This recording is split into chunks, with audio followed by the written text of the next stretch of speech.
Some people have a presence you can't quite explain, and it's not about their face, their body, the clothes they wear, or even their money.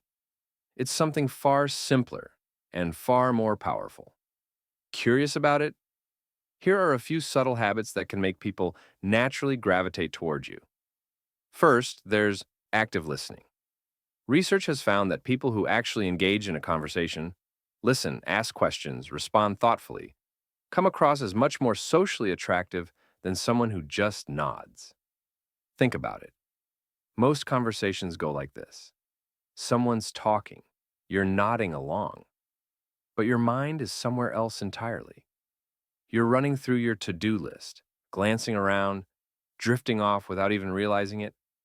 Then they finish, and you hit them with a vague, yeah, hoping they don't notice you had no idea what they just said. Don't lie. You've been that person. We all have. But here's what happens when you actually listen. When you repeat back what someone said in your own words, when you ask them to elaborate, when you lean in and make eye contact, your brain lights up their brain's reward system. Research on social neuroscience shows that when people feel truly heard, it activates the same regions that light up when they eat chocolate or receive money. You're basically giving them a dopamine hit just by paying attention. Listening is that powerful. Then there's Duchenne's smile.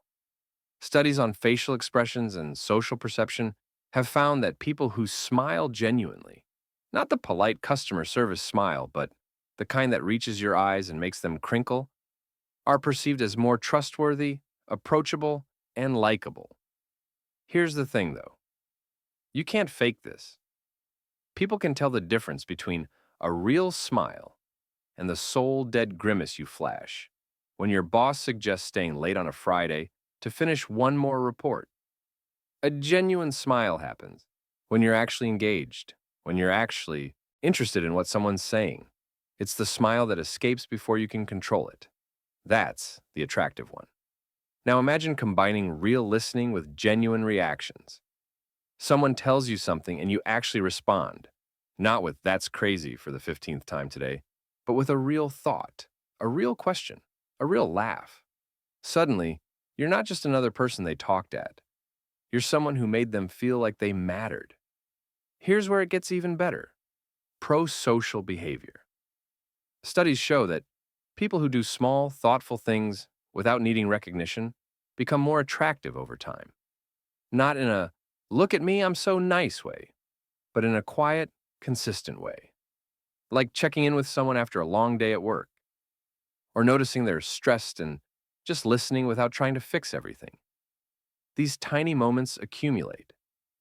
Studies following people over time have found that consistent prosocial behavior is strongly associated with growing likability.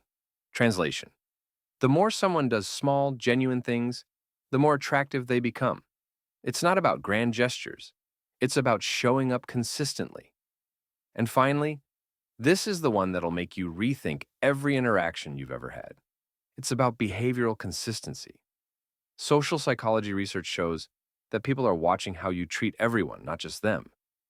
If you're charming with friends but roll your eyes at the person in front of you in the grocery line, people notice. Research on personality and social perception shows that negative traits, rudeness, impatience, unfairness, make people appear less attractive to observers. Picture this.